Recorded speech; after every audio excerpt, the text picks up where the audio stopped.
विश्वं दर्पण दृश्यमान नगरी तुल्यं निजान्तर्गतं पश्यन्नात्मनि मायया बहिर्बोधभूतं यथा निद्रया या साक्षात् कुरुते प्रबोधसमये स्वात्मानमेवाद्वयं तस्मै श्रीगुरुमूर्तये नमः। इदं श्रीदक्षिणामूर्तये वसुदेवसुतं देवं कंसचाणूरमर्दनं देवकी परमानन्दं कृष्णं वन्दे जगद्गुरुं नारायणं नमस्कृतं नरं चैव नरोत्तमं देवीं सरस्वतीं व्यासं ततो जयमुदीरयेत्। ओम।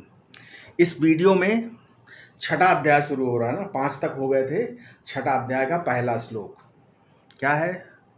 श्री भगवान उवाच, क्या? अनाश्रिता कर्मफलम कार्यम कर्म करोति यः सा सन्यासी च योगी च न निरग्निर्चाक्रियः। मतलब जो कर्मों के फल में आसक्ति ना रखकर अपने कर्तव्य कर्म करता है वो सन्यासी है और वही योगी है, अग्नि या कर्म का त्याग करने वाला नहीं। ठीक है। यानी क्या है?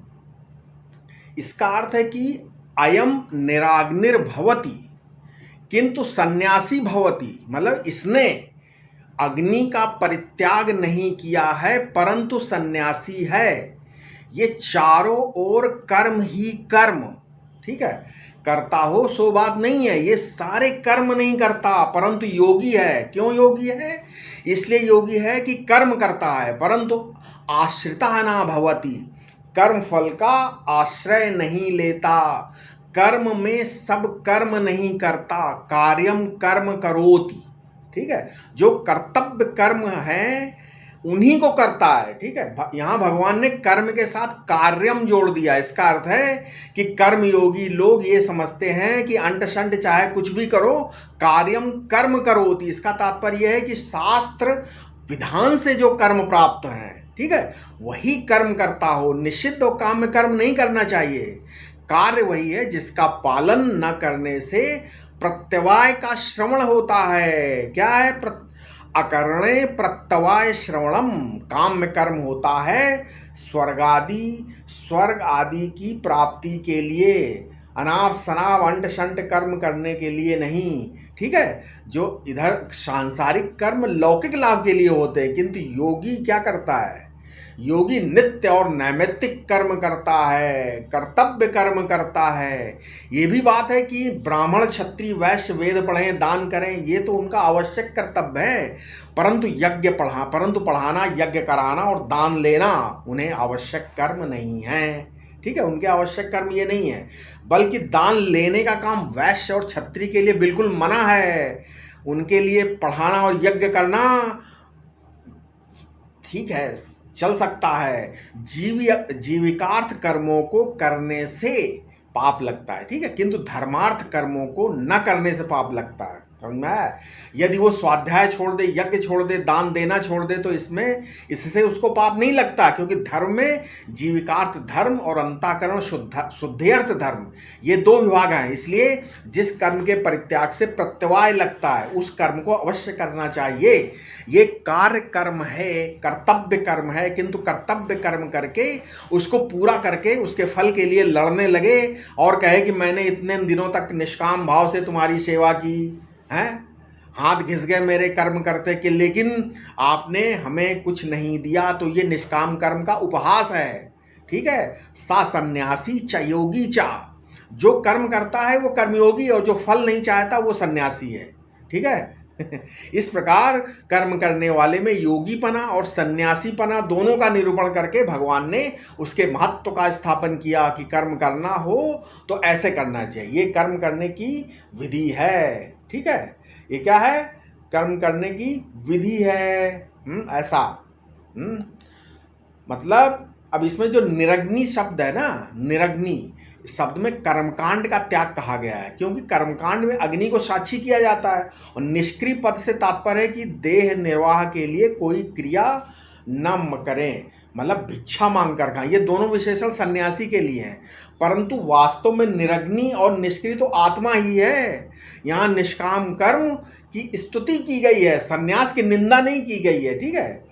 अब प्रश्न हो सकता है कि योगी और सन्यासी तो निवृत्तिनिष्ठ हो सकता है, फिर भगवान गृहस्थों को योगी और सन्यासी क्यों कहते हैं? इसका उत्तर है कि भगवान कहते हैं कि वासनाओं को त्यागने वाला ही योगी और सन्यासी है, केवल कपड़े रंगने वाला नहीं। ठीक है, ये है। अब अगला श्लोक है, दूसरा श्लोक क्या है? क्या है? सा सन्यासम इति प्राहुर योगम तम विद्धि पांडव, ना असन्यस्त संकल्पो योगी भवति कश्चन। पांडुपुत्र, जिसे सन्यास कहते हैं उसी को तुम योग जानो, क्योंकि संकल्पों का सन्यास या त्याग किए बिना कोई योगी नहीं हो सकता। ठीक है, मतलब बिना संकल्पों का त्याग किए कोई योगी नहीं हो सकता। भगवान कहते हैं कि सन्यास का ही नाम योग है। सन्यास शब्द के दो अर्थ हैं। ठीक है, एक तो है सम्यक न्यासः सन्यासा, अर्थात भली भांति किसी का परित्याग कर देना। ठीक है, जैसे कबीर के शब्दों में ज्यों की त्यों धर दीनी चदरिया है ना, तो अनात्मा को आत्मा के रूप में छोड़ देना, माया को माया के रूप में छोड़ देना, इसका नाम क्या है? सन्यास है। दूसरा अर्थ सन्यास का है क्या? सति परमात्मनि अधिष्ठाने न्यासः अध्यस्त्वेन निरीक्षणम सन्यासः, मतलब सत परमात्मा में अधिष्ठान में संपूर्ण प्रपंच को अध्यस्त के रूप में देखने का नाम सन्यास है। सत न्यास का है ना, सति न्यास का रूप भी सन्यासी बनेगा और सम्यक न्यास का भी रूप सन्यास होगा। ठीक है, माँ का भी ना होगा और ता का भी ना होगा। ठीक है, इसलिए डबल क्या, आधा ना और ना जोड़कर सन्यास शब्द बनता है। सिंगल ना का सन्यास नहीं होता है, डबल ना है ना का सन्यास होता है। डबल ना मतलब अन्न सन डबल ना होने माने नेति नेति, एक नेति नहीं दो नेति होना चाहिए। माने स्थूल और सूक्ष्म दोनों का निषेध होना चाहिए, तभी सन्यास होता है। यही योग है, माने परमात्मा से मिलन है। योग माने परमात्मा से मिलन है। ठीक है, जैसे अब यदि संकल्प का सन्यास नहीं किया तो योगी कहाँ से होगे? संकल्प माने काम का बाप। ये तो सर्व प्रसिद्ध ही है कि काम के जो बाप हैं, जो उनके फादर, उनका नाम संकल्प है। महाभारत में एक मंग की गीता है, मंग की गीता। मंकी का अर्थ है बंदर नहीं है भाई, मंकी का मतलब बंदर नहीं है, ये संस्कृत का शब्द है, अंग्रेजी का शब्द नहीं है। मंकी मतलब गीता में काम को ललकारते हुए कहा गया है। महाभारत के शांति पर्व 177वां उसमें है क्या है? काम जानामि ते मूलम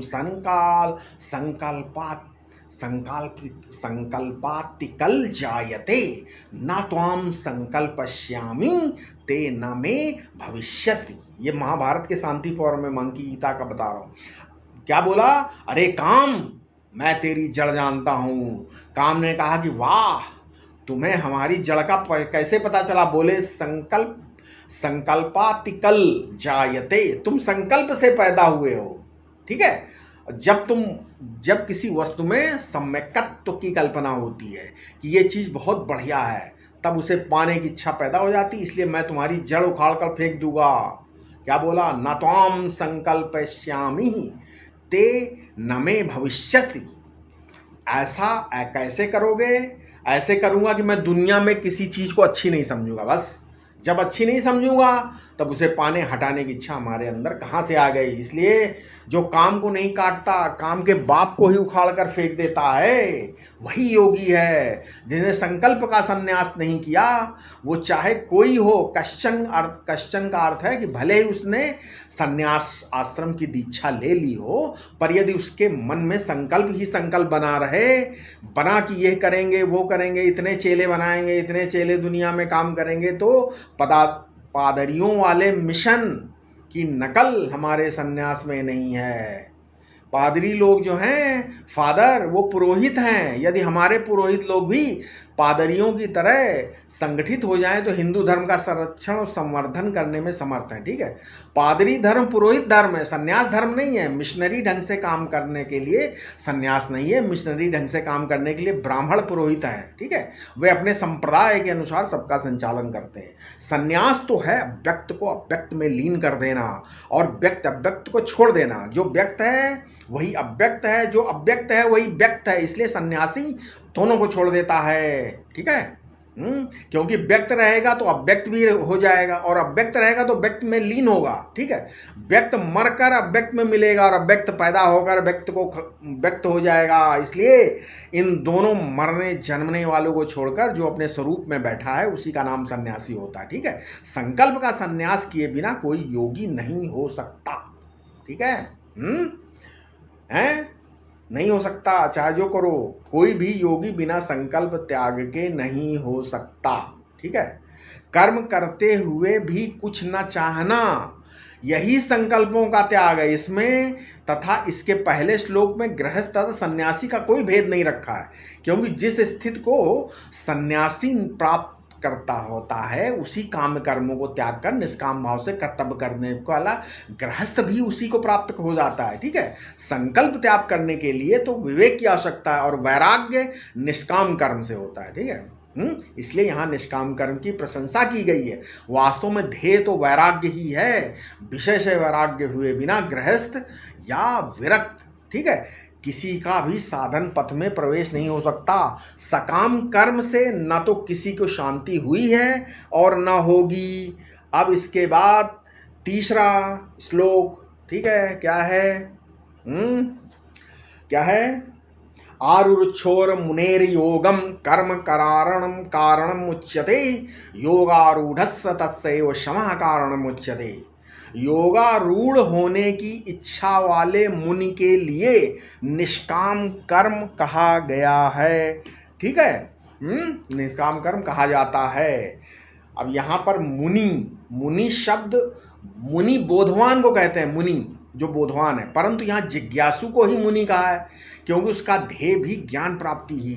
निष्काम कर्म अथवा निष्काम उपासना से अंतःकरण शुद्ध होकर जिज्ञासा होती है और तब महावाक्य द्वारा, ठीक है, ज्ञान होता है। जिज्ञासा होने पर आगे ज्ञान तो हो ही जाएगा, अतः वो भावी भविष्य में होने वाला मुनि है। ठीक है, इसलिए उसे मुनि कहा गया। बोध या भगवत साक्षात्कार शुद्ध अंतःकरण वाले को ही होता है, इसलिए केवल शास्त्रादि अध्ययन करने वाले को नहीं, किंतु जिसे बोध प्राप्त हो गया है उसे कर्म करने की आवश्यकता नहीं है, क्योंकि कर्म तो बोध प्राप्ति के लिए ही किए जाते हैं। हाँ, लोक संग्रह के लिए भले ही वो कर्म कर सकता है ना, लोक संग्रह के लिए। अब यहाँ भगवान ने प्रवृत्ति और निवृत्ति का विभाग बताते हुए कहा है कि कोई मुनि योग पर आरूढ़ अगर होना चाहता है तो उसके पास योगारूढ़ होने के लिए कर्म कारण है। ठीक है, आपको योग की छत पर चढ़ना हो तो आप सीढ़ी लगाकर एक एक सीढ़ी पांव पर रखते हुए सप्त भूमिका के क्रम से योगारूढ़ हो जाएंगे। अब योगारूढ़ होने के लिए कर्म गति अपेक्षित है। आप चाहे साइकिल चलाएं, कार चलाएं, एरोप्लेन चलाएं, जब आपको कहीं चढ़ना है तो चढ़ने के लिए गति चाहिए ना, है, गति चाहिए कि नहीं चाहिए, स्पीड तो। लेकिन जब पहुंच गए तब योगारूढ़स्य तस्यैव, तब चलकर, अब जब चलकर पहुंच जाओगे तब नीचे भी गिरोगे, क्योंकि वहां कर्म का आराम नहीं है। जब नीचे गिरोगे तब देहेंद्रियादि को स्वीकार करना पड़ेगा। यहाँ शमा माने निवृत्ति संन्यास लेना पड़ेगा। योगारूढ़ हो जाने के बाद निवृत्ति ही साधन है। ये प्रवृत्ति और निवृत्ति का विभाग है। जब तक कोई प्राप्तव्य करना है, जब तक उसके लिए कर्म आरंभ है, और जब प्राप्तव्य की प्राप्ति हो गई तो उसके बाद शांति से अपने घर में बैठ जाओ। जब तक घर में पहुंचे नहीं तभी तक तो चलना है ना, पहुंच जाने के बाद नहीं चलना है। यही कर्म योग और संन्यास योग का निर्णय है, इसके आगे कोई निर्णय नहीं। आरुरुक्षु माने आरोहण की इच्छा, इसके ऊपर कुछ है तो करो, और जहां सबसे ऊपर तुम ही हो तुम्हारे ऊपर कोई नहीं है। यदि कहो कि हमारे ऊपर एक और परोक्ष है, तो परोक्ष तुम्हारी कल्पना में है। कल्पनाकारावच्छिन्न चैतन्य और कल्पिताकारावच्छिन्न चैतन्य एक ही हैं। वो तुमसे ऊपर नहीं है, वो तो तुम्हारे चैतन्य में ही कल्पनाकार अंतःकरण और कल्पिताकार विषय इन दोनों के रूप में भास रहा है। ठीक है, वो तुमसे ऊपर चढ़ने के लिए नहीं है, चलने के लिए नहीं है, हैं? ठीक है, नहीं है ऐसा।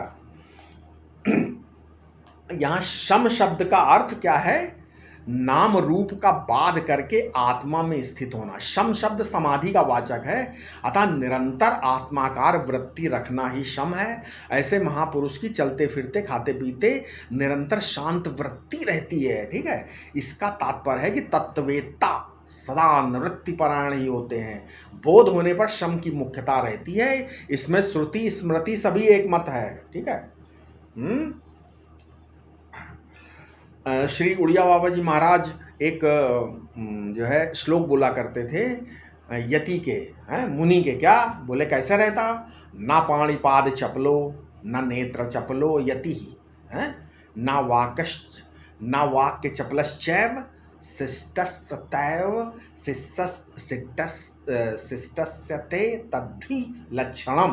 अर्थात मुनि या यति के हाथ पैर नेत्र कुछ भी चंचल नहीं होने चाहिए और न वाणी ही चंचल हो, यही शिष्ट पुरुष का लक्षण है। ठीक है। अब आगे श्लोक क्या है? अब आगे श्लोक में बताया गया कि जिज्ञासु को कब समझो कैसे योगारूढ़ हो गया, ये कैसे समझ में आया कि बंदा जो है वो योगारूढ़ हो गया है। इसको चौथे श्लोक में बताते हैं भगवान। क्या बताते हैं? यदा ही नेन्द्रियार्थेषु न कर्म स्वनुसज्जते सर्वसंकल्प सन्यासी, सर्वसंकल्प सन्यासी योगारूढ़स्तदोच्यते। मतलब जब संपूर्ण संकल्पों का त्याग करने वाला जिज्ञासु इंद्रियों के शब्दादि विषयों में तथा अपने वर्णाश्रमोचित कर्मों में आसक्त नहीं होता, तब वो क्या होता है? योगारूढ़ हो जाता है। जिसे ब्रह्माकार वृत्ति के बिना चैन नहीं पड़ता, जिसकी किसी भी पदार्थ में सत्यत्व तो बुद्धि नहीं है, भले ही दृश्य की प्रतीति होती रहे परंतु जिसकी उसमें आसक्ति नहीं होती, ऐसा पुरुष ही योगारूढ़ बोधवान या विद्वान कहा जाता है। श्रुति कहती विजानन विद्वान भवते नातिवादी, अर्थात विद्वान जानते हुए भी वाद विवाद नहीं करता। संकल्पों का त्याग तो निर्कल्प समाधि में भी होता है, परंतु संपूर्ण संकल्पों का अत्यंता भाव तो बोधवान को ही होता है। ठीक है, निर्कल्प समाधि में नहीं। तो जो संसार में डूबा हुआ है उसे मोक्ष का साधन ही कर्तव्य है। अतः अगले श्लोकों में बताएंगे भगवान, ठीक है, क्या कैसे क्या करना है। लेकिन इसमें क्या है अभी? या मतलब जैसे यदा ही नेन्द्रियार्थेश, जब आपके मन में आए कि हम तो इसी घर की रोटी रोज खाएंगे, हमें रोज गेहूं की रोटी मिले, है ना, तब क्या होगा? और हम खाएंगे नहीं कुछ, तो क्या होगा? समझना कि आप अभी योगारूढ़ नहीं हो। जब ये ख्याल हो कि रोज जो है हमको ये सीरियल देखना है टीवी में, या कुछ भी देखना है, या देखने को मिलना चाहिए, या कोई चीज़ सूंघने के लिए मिलनी चाहिए, रोज़ बड़ा सुकोमल वस्त्र धारण करने के मिलना चाहिए, रोज़ हमारी कोई प्रशंसा करे, हैं, रोज़ मधुर संगीत सुनने को मिलना, तो समझिए आप अभी राग और भोग में रमे हैं। ठीक है, राग माने प्रेम, और राग माने आसक्ति, और राग माने गीत संगीत। इसी तरह भोग माने शारीरिक भोग और खान पान। यदि आप भोग भावना और भोग सेवन इन दोनों से मुक्त नहीं हो जाओगे तो योगारूढ़ बहुत दूर की बात, कहाँ हो जाओगे। ठीक है, न कर्म स्वनुसज्जते। देखो कर्मेंद्रियां तो कर्म करती रहती हैं, लेकिन यदि कहो कि हमें तो यही विषय रोज चाहिए, हमारी इसमें अनुशक्ति हो गई है, तब आप योगारूढ़ नहीं है। इसलिए किसी भी इंद्रियार्थ में आसक्ति नहीं होनी चाहिए। जो सुनने को मिले वो सुनते जाओ, देखने को मिले देखते जाओ, छूने के मिले तो छूते जाओ। ठीक है, अरे वही आकर छूता है, छूने की कोशिश करता है, तुमको तो कोई छू नहीं सकता ना। संसार के किसी विषय ने आज तक हमको देखा नहीं, हमारा स्वरूप तो वो है जिसको ईश्वर ने भी नहीं कभी देखा। हम कभी ईश्वर के दृश्य नहीं हुए, हमने ईश्वर को 1000 बार देखा पर ईश्वर ने हमको नहीं देखा है। वो साक्षी है। क्यों? जो है ना, बोले द्रगेव न तु दृश्यते। ये सारा संसार क्या है? आभास भाष्य है, मतलब साक्षी भाष्य आभास है। ठीक है, हैं? साक्षी भास के आभास, और स्वयं साक्षी स्वभाष्य भी नहीं है। ठीक है, हाँ, हमने अपने को भी नहीं देखा और ईश्वर ने भी हमको नहीं देखा। अब हम स्वयं देखे नहीं गए परंतु सबको देखते हैं। हम ऐसे झरोखे के भीतर बैठे हैं, किस देखते सबको है परंतु देखे किसी से नहीं जाते। ठीक है, हम ईश्वर के पीछे बैठकर ईश्वर को देखते हैं। ईश्वर काम करता रहता है, हम जीव को भी देखते रहते हैं, जीव भी काम करता रहता है। अरे भाई, उसके पास बहुत मसाले हैं, बहुत मशीनें हैं, उनसे वो काम करता रहता है। परंतु यहाँ किसी भी इंद्रियार्थ और कर्म में अनुशक्ति नहीं है। सर्वसंकल्प का संन्यास हो गया नहीं।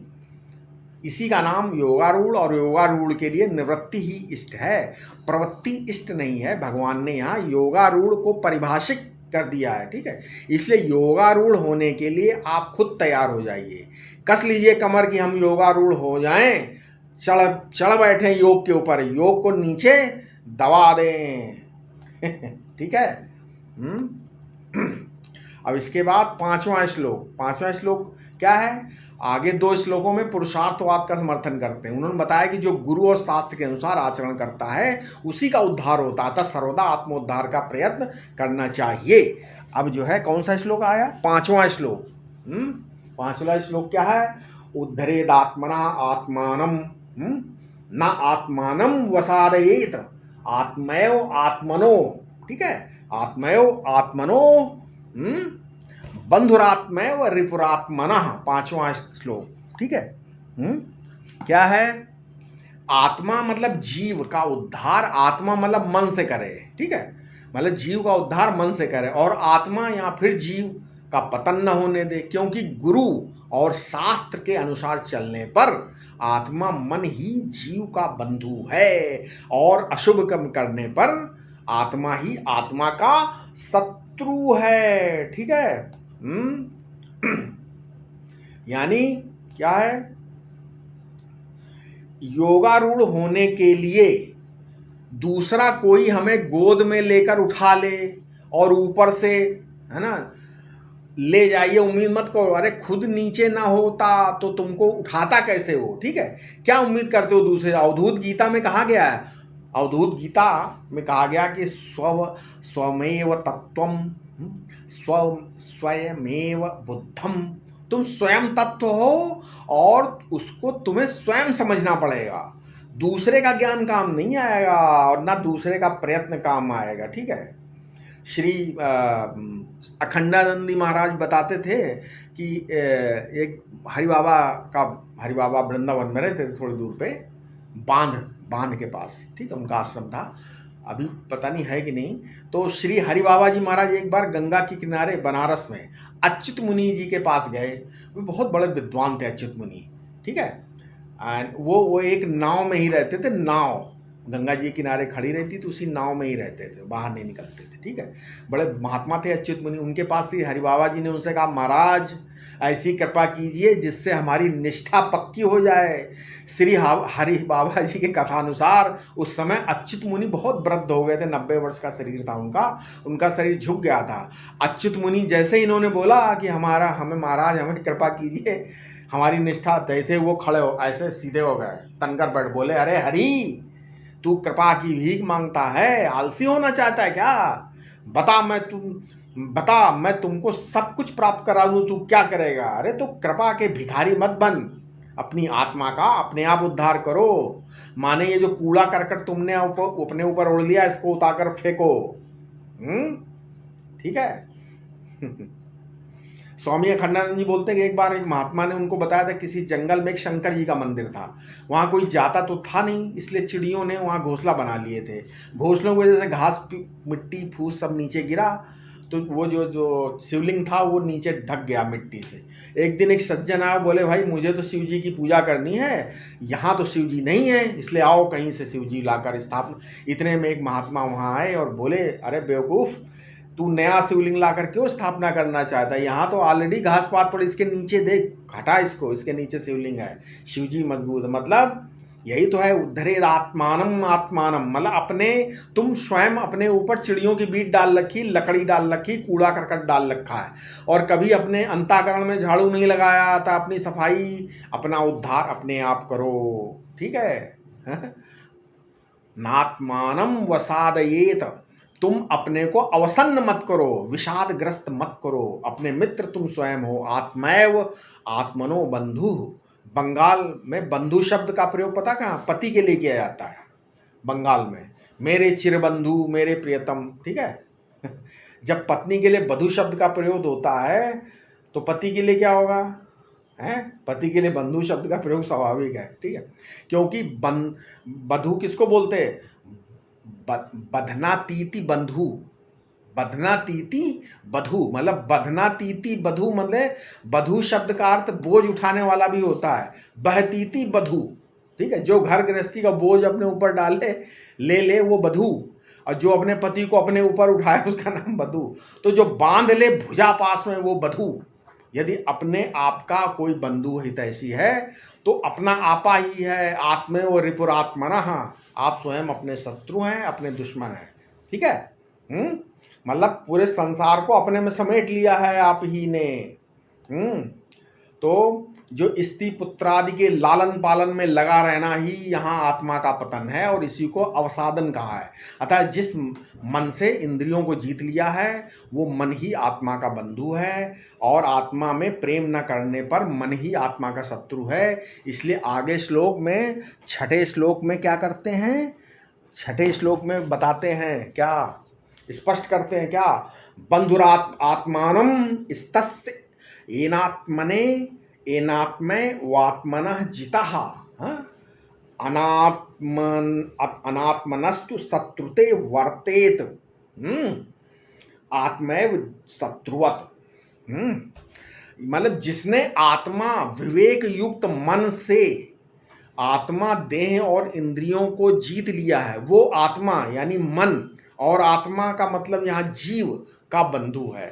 देह इंद्रियादि अनाथ पदार्थों में प्रेम हो जाने पर उनके अनुसार चलने वाला आत्मा, मतलब मन, शत्रु के समान शत्रु भाव में बरतता है, ठीक है।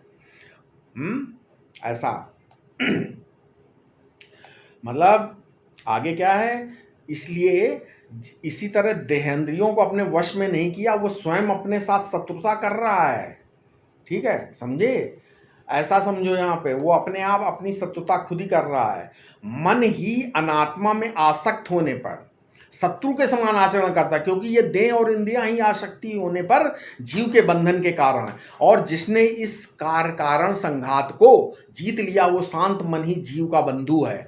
कहा भी गया है, मन एवं मनुष्याणाम कारणम मंद मोक्षयो। आत्मा शब्द का प्रयोग जीव, मन, बुद्धि, इंद्रिय और देह आदि कई अर्थों में होता है, ठीक है, लेकिन यहाँ प्रसंगवश जो अर्थ लगे वो ले लेना चाहिए, ठीक है। देह एवं इंद्रियां का अनुसरण करने से मन जीव या का शत्रु हो जाता है। जिज्ञासु को बाह्य विषयों से वैराग्य करना ही अच्छा है।